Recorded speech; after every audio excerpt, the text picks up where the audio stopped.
My name's Deane Ogden. I'm a recording artist. I'm a drummer. I'm a producer.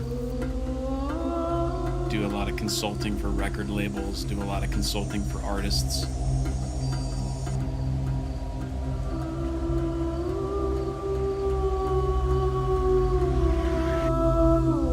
And I also founded Scorecast, which is one of the biggest hubs on the internet for composers in the media vector.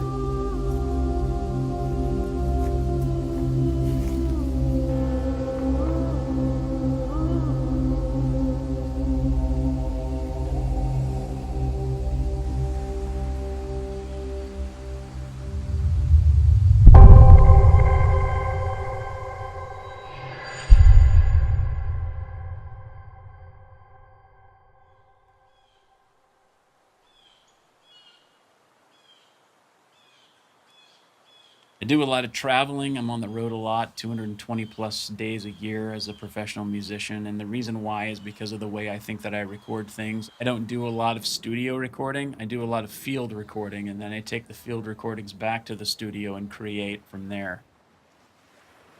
I love being with people, and I love being out in the wild and meeting new talent and working with musicians and learning new languages and doing those kinds of things. That's really where I want to live creatively.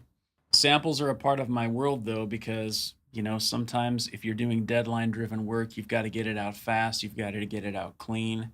You turn to samples because they're simpler. They're easier to work with. You don't have to go out. You don't have to get on a plane. You don't have to go anywhere. It's just right there in the box. Eduardo and I have been friends for, 16 years, 17 years, going back all the way to the turn of the millennium when he was just starting to sample things. And I was just starting my second career after being a professional drummer for a couple of decades as a media composer for television. And it's interesting because in the last, 5 years or so, as Eduardo has really ramped up his vocal library production, I've found myself more and more coming over to his way of thinking, and which I think is such a realistic, integrous, way of doing it. He's going for the real playable voice, if there is such a thing. And I think of anybody who's sampling vocals today, I think Eduardo comes the closest to the person actually being in the room with you. The breathing, the way that somebody leads off a phrase or decays a phrase, those kinds of vocal abilities are inherent in a professional vocalist, and he or she knows how to do that.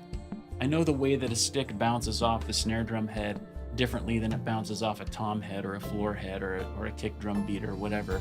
But I'm a drummer. I'm supposed to know those things, right? I don't know that stuff about the human voice. I don't know those things and those characteristics and variables about how people sing. But I can hear them in Eduardo's work. I can hear how they fundamentally are supposed to sound.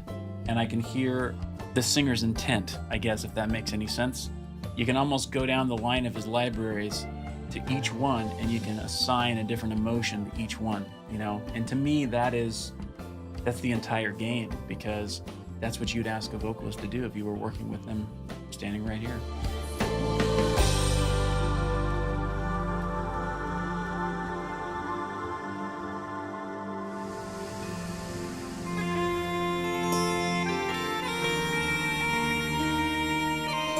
The 4 different voices incorporated into one thing is phenomenal. And so I'm super excited about it. I've already started using it in my next album project.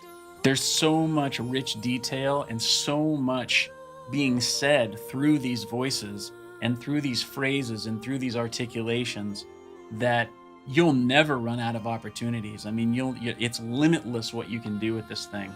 And I'm excited for people who have experienced his libraries before to open themselves up to this new world that he's created with this. It's everything that he's done before on steroids, and built for real emotional writing. There's a lot of genres that I hear that I think, this is great stuff. The people are super talented. The music is really good. The rights are great.